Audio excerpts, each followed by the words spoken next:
Recently, I was talking with someone who was labeling her husband as an addict, which is true. He's struggling with sexual addiction. But the label was getting broader and broader. I said, would you explain to me when you call your husband that, as I hear you use that word a lot, what do you mean by that?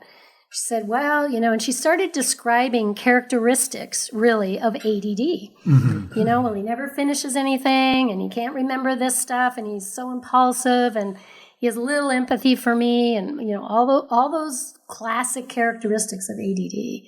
And I said to her, given the fact that I've done a fair amount of learning, training with brain health issues, I didn't know if you were aware that maybe rather than calling these addict characteristics, they're just characteristics of a brain that may be struggling with issues of ADD.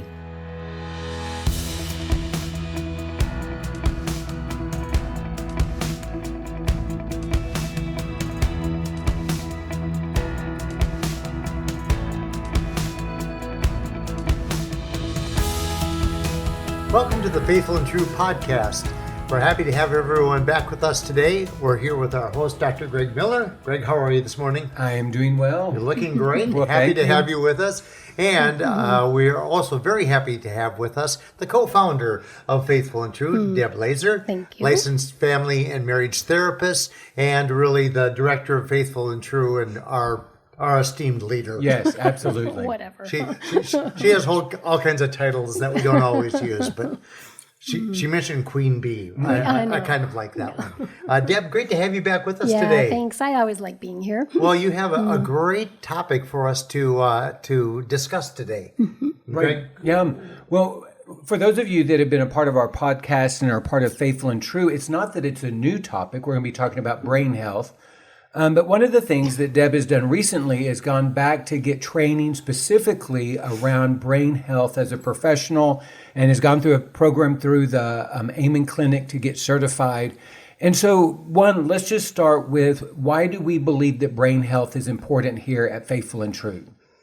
Well, I would start, I guess, by saying something that I hear Dr. Daniel Amen saying all the time from his clinics, which is, if our brain isn't working well, we're not working well. And we forget sometimes that our brain is like the engine of our car. It's driving everything, really, even in terms of our thoughts and our behaviors and our decisions. And so while sometimes we're trying to change all of that without looking at the engine, so to speak, and knowing what it needs, because maybe there's a part of it that's over-functioning, there can be a part of it that's under-functioning, and those are things that we actually can change. And I think I wasn't aware of that until Mark and I became colleagues and good friends with Dr. Amen, is just realizing how important it was to take a look at this organ and figure out if there was something more we could do. Mm-hmm. Well, and Mark kind of modified what Daniel said in saying, if we're going to recover, we've got to get our brain to cooperate. Exactly. And if we've tried a variety of different things and nothing seems to be working and supporting our recovery and our sobriety, and we're not looking at our brain, then that probably would be a great place for us to begin to explore, is there something in the way that our brain is functioning that is oppositional to our recovery? Mm-hmm. And I think Mark and I noticed that, through the years as we became more aware of brain health and brought it into one of the components of recovery for our clients, is that oftentimes we would, talk through and do a lot of the same interventions with folks that we do for everyone that comes through Faithful and True. And yet there were some that just seemed to be stuck, and they couldn't seem to get well. And as we pondered that more, we realized that a really missing component was often some very necessary brain health changes that needed to be addressed. And so we started using our referrals to the Amen Clinic for scans and assessment and treatment plans, specifically to help the brain function better. And it's amazing how that has helped so many of our clients really live with greater well-being. And even now, as I think of men that I'm working with, there's probably 3 or 4 in my groups that have participated and gone and gotten a brain scan, because they are recognizing that there's these additional issues that are creating chaos in their relationships, in their professional world. And they're getting to the place where they're recognizing the need that something needs to change for them in order for them to be productive in the variety of different places, not just recovery, but in the way they do relationship, the way they are able to function professionally in all parts of their life. Yeah. I think one of the things I want to just say to our audience too right now is we don't get any benefits by promoting people to get well in terms of brain health or referring them on to get scans or whatever. We just believe in it. And I was counting up the other day how many of my own family members, including myself, have had imaging done, and it's been 8 of us. And so I have a lot of personal experience too, which I think is why I get so passionate about this, is I've seen huge changes in my grandchildren, my dad, who was suffering from depression after heart surgery a number of years ago, and what I know is it can hugely make a difference for people. So all that to say, we don't get any special perks for that or whatever. We just really believe that it's a very important component to getting well. So how did you find out about the certification? What drew you in? Because I'm sure that it was a pretty significant time commitment. So it took kind of a prioritizing. So what was your process of beginning? Well, it's interesting because over the years, as we've gotten more involved with the Amen clinics, I guess I must have signed up for their daily emails or something because I do get daily emails about a lot of helpful stuff about mental health or brain health, as he would prefer to call it. Let's get rid of the term of mental health, which sounds like we all have a very big problem, and just consider it brain health, you know, just like we have heart health and we have all other kinds of things we're paying attention to. So anyway, I get these daily emails, and one of them just happened to recommend this new course that they were offering. And of course, as some of you may know, as licensed therapist position that I'm in, I have to acquire, so many CEUs every few years. And this happened to meet that requirement for a whole 2 years. And I thought, whoa, that's a real win-win. And to be honest, I've always wanted to do something that would be really helpful. And instead of just getting her done with these CEUs is to really go after something in depth. And so that's what led me to sign up for the course. Well, and I think that idea of, and it's true, all of us in various ways seek opportunities to further our training, our development.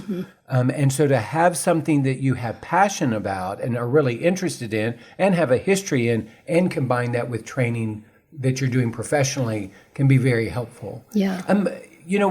You've been doing this for a while, and you and Mark have talked to a lot of people. What are clients' response when you start talking to them about brain health?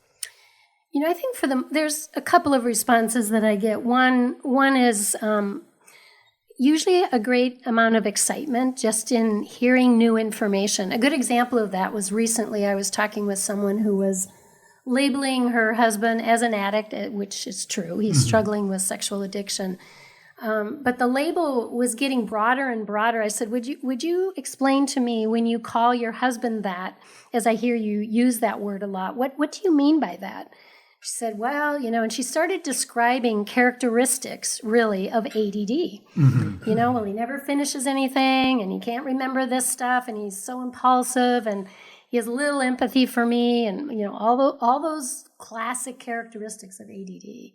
And I said to her, given the fact that I've done a fair amount of learning, training with brain health issues, I didn't know if you were aware that maybe rather than calling these addict characteristics, they're just characteristics of a brain that may be struggling with issues of ADD.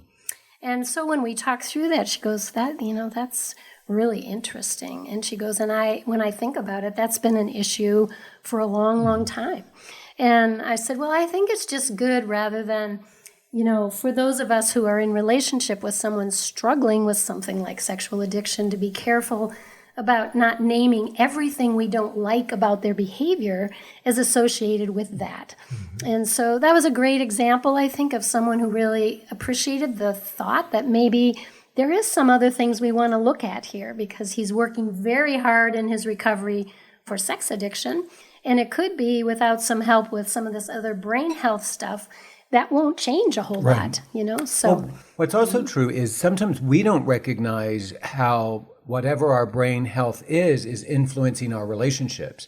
So if I'm struggling with a lot of anxiety, and that can be one of the things I struggle with, I naturally bring that into my marriage and my other relationships.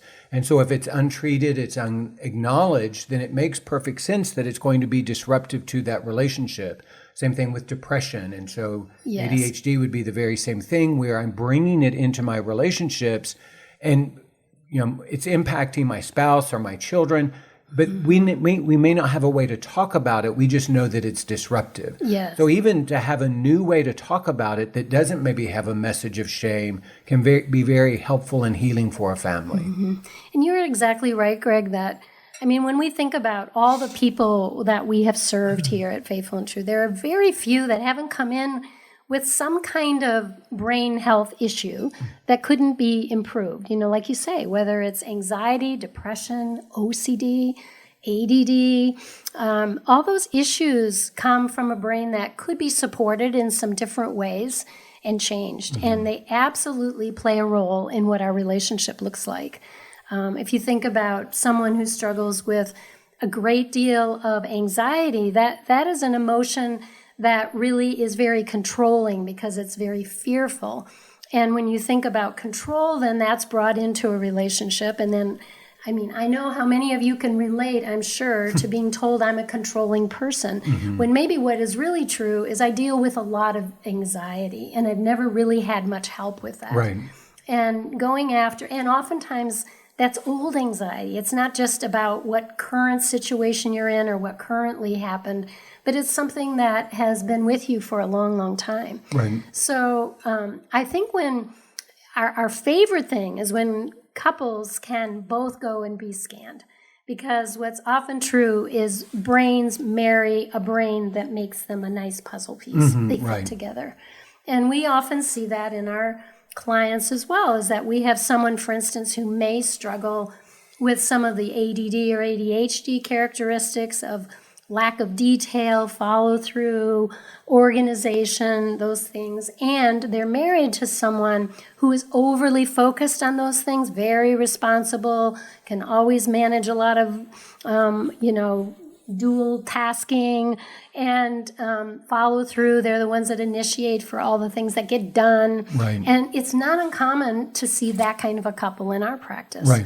And so one of the things that I think can be so helpful is when we have imaging of our brains, we can actually see how that is happening. Our brains show up, and with the techniques that they use to show us the pictures of our brain, we can actually see it functioning that way. And when, I know for me, the first time Mark and I both had our brains scanned, it just brought a lot of compassion and understanding and empathy for why we are who we are. And that is a big shift from being irritated with why that brain, because it's different than mine, and I really want to change it to be like mine. That's generally what we want to do. Sure.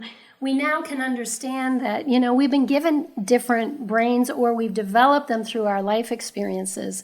And there's probably a reason why we've come together in some sense to be helpful to each other. There's a principle where I believe that a lot of times what attracts us to our spouse initially can be the thing that eventually drives us crazy. Right. So I heard Mark talk about, the very focused brain marries the spontaneous brain. And initially that's fun and exciting, but in time I begin to resent what is different from my spouse from me. Yeah. And that's when we have to sometimes have support to see it more as a partnership. And a lot of times we want our spouse to change in order to find balance versus us trying to find balance within ourselves. Exactly. And one of the things that I often heard Mark talk about, and I think is so important to hear, is historically and maybe typically when we think about brain health, we immediately go to medication. And medication absolutely can be a needed part of the treatment. And there are many other ways to approach addressing brain health. And having even a holistic approach to understanding these are the things that affect my brain. And one of the things I appreciate about Dr. Amen being a part of and influencing our work here is that recognition that brain health isn't stagnant. I don't know even where I learned it, but the sense that my brain was this stagnant thing, it was just what it is, and it couldn't be improved. And so the information I've gotten recently that says, well, actually, you can take care of your brain in a way that improves its health that will then increase its functioning. Yeah, that's absolutely true, Greg, that, really in early days of psychology, that was the belief, that we were who we were at birth and we would never be different. And there wasn't a lot of hope in that in terms of some of the struggles that people had. And, you can hear older generations even talk like that, like, oh, it's always been like that in our family. I remember talks about my grandmother she had issues with her nerves, and Right. I've come to know now that was really about anxiety. Right. And it turns out my dad has struggled with that some, and my kids and myself. And so it makes sense that, we actually can change that and have by getting some different support. Right. Yeah. And one of the things I have loved about my certification class, I know I can really get going. We only get to talk for 20 minutes or something, but is the fact that over the last decade or so, the Amen clinics anyway, and I hope other psychiatrists too, are looking at the brain from multi-dimensions. And I know Daniel looks at it from psychological, biological, social, and spiritual in terms of what all we can do to improve our brain health.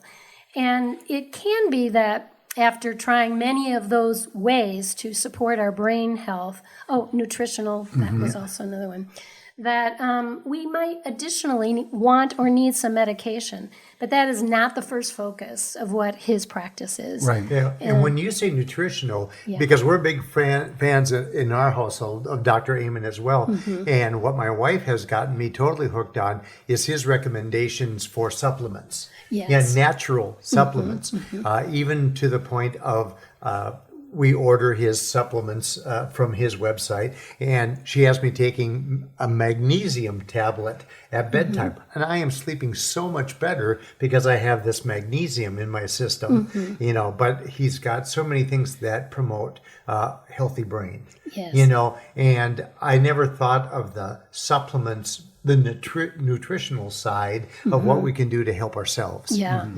And he's brilliant when it comes to those recommendations. And it's lovely to know that a psychiatrist is doing something other than trying to figure out what medication we need. In fact, that's his last choice, really, to treat people. And, things like exercise. I mean, we know we are supposed to do that to be stronger and whatever, but did we really realize that it sends a lot more oxygen to our brains and helps many of the functions of our brains as well? And so meditation is another one that he's done a lot of research on and is very interesting. I know Mark used that a fair amount in teaching the men, that learning how to slow down and meditate was made a huge shift in terms of their brain chemistry. And so, how often we're talking about that. Our whole world is in this hurried pace. And I think sometimes slowing down is one of the hardest things to work on. And yet it's essential to do some of the brain changes that we might want to see. Well, and part of it too is if we don't understand the detrimental effects of busyness on our brain, and this is the way that it is, and it's like and it comes at no cost, then we're really not going to be attentive to needing to change. But when we begin to understand these various influences really do impact my brain health, and I recognize, we've known for a while that smoking affects the heart, and, we can now see those maybe one day we're going to have warning labels that busyness really has a negative impact on our brain and how our brain functions. Yeah. At some point, recognizing that it does come at a cost will be necessary for us to be willing to make the change. Yeah. And that's one thing I think I've learned a lot in my certification classes. We can see how busyness affects the brain, and we might call it stress instead of busyness. We can also see how smoking affects our brain, and marijuana, and everything really. Toxicity shows up very clearly on our brain. And so, as Daniel might say, we can start having brain envy when we start seeing a brain that can change. And if we want to work on these certain things, the next time we come for an image, we might see it look very differently. And so it almost becomes a competition for ourselves, And with yourself. And with yourself, right? Right. Not for anyone else, but just for you. Well, you've kind of mentioned this, alluded to it. What did you value? What was exciting for you in the certification? What do you take away from it? I think mostly, and I'm sure my clients are aware of this since I finished this, 'cause I can hardly not talk about it. Yeah. And I mean, I know I'm a therapist, and I also recognize there are some of these things that everybody could work on to feel better and to be a better person in terms of how they act and how they're thinking. So I bring it up a lot, I know. And I just, I get excited when I look at the world and I interact with people and I think, oh, I'd love it if you could get some help on, this issue or that one. I see a lot of OCD, obsessive compulsive behaviors in the world that really get in the way of people's lives. Depression, certainly. Anxiety, those are big ones. And undiagnosed ADD, I mean, it gets in the way of people succeeding. And I just want people to live better. And so I can see why this has been such a passion of Dr. Amen's for so many years. I was kidding with him the other day saying, if I had another life to live, I think I would go into neurochemistry in some way because I'm very, very excited about what it could do for all of us. Yeah. It's interesting. I heard Mark say the very same thing. That as he got more and more exposed to it, he saw the benefit of it. And what's true is the more we know, the more we don't know, and the more curious we can become, And I think that really serves us. If I can just be curious about, well, how does my brain function? Or what are the levels of blood flow? Or even how does it show up in my relationships? Then that curiosity can cause me to be open and also to explore and look for answers. Yeah. Well, and I look at it as you're now offering your clients an elevated level of the help that you give them. I mean, your certification is putting you in a position to them that you're offering solutions that weren't even available before because you're helping them address some of those brain health issues and helping a spouse see, just like your example earlier of a spouse's frustration with their husband and labeling everything his addiction when it wasn't really his addiction, it was his brain health issues that could be improved. So that's really exciting news for those that you're working with, for sure. Well, and I would also say it's exciting for us as a team. One of the things that I love about Faithful and True is that we truly do work as a team. And so whatever our expertise is or our interest or our certifications, those come into our conversation. So you're kind of the voice that reminds us, let's be sure that we're aware of brain health. And as others get interested in an area or get certified in something, they bring that to the team. So it's not just your clients that will benefit from this, but we also will benefit to remind ourselves, to encourage our clients that this needs to be a part of their journey also to understand their own brain health. Yeah. And one of the benefits of this certification is as a staff person here, any of us here can go and have our brain scanned at a pretty big discount. And I often kid it that I think it would be cool if we all did that just to experience, when you experience it yourself, your level of excitement does increase. There's just no doubt about it. We could put it on the website next to our photos. Yes. Here's Randy's brain scan. Yes, notice exactly. that it's blank. I have no idea. That's always the fear of what in the world what are they gonna going to find see? in there? He found no activity. I'm so sorry. Well, Deb, thank you so much for taking the time to visit with Greg and myself today. This is such an interesting a new level of treatment and care, and knowing that you're bringing it to our staff and to our clients is exciting for all of us. One other thing I would say is for people who are interested in this, we did 2 podcasts with Daniel Amen. We did. So you may want to look for those, or we may want to reference this, in the site, but to be able to know that we had a conversation with Daniel Amen a while back about brain health, so they can search that out too. The relationship is real. Yeah. Exactly. It is. Well, thank you very much for joining us today on the Faithful and True podcast. We appreciate you taking the time. And if you're a man who is out there and struggling with sexual addiction or an addiction to a behavior that you can't control or can't stop, dealing with pornography or any of those types of issues, we are here for you. And visit faithfulandtrue.com and take a look at our men's workshop, because we offer it every month. And we're here to help you. It's led by Greg, and he does a marvelous job with that. Debbie and the women on our staff offer the women's workshop, which will be coming up in February again. I believe it's February. At any rate, lots of great resources on our website. We've got podcasts like you're watching here, blogs, and our bookstore. Lots of resources are available for you. So until we meet you again, we thank you for joining us, and we hope that this coming week is going to be a week for you that's filled with many blessings and with great vision.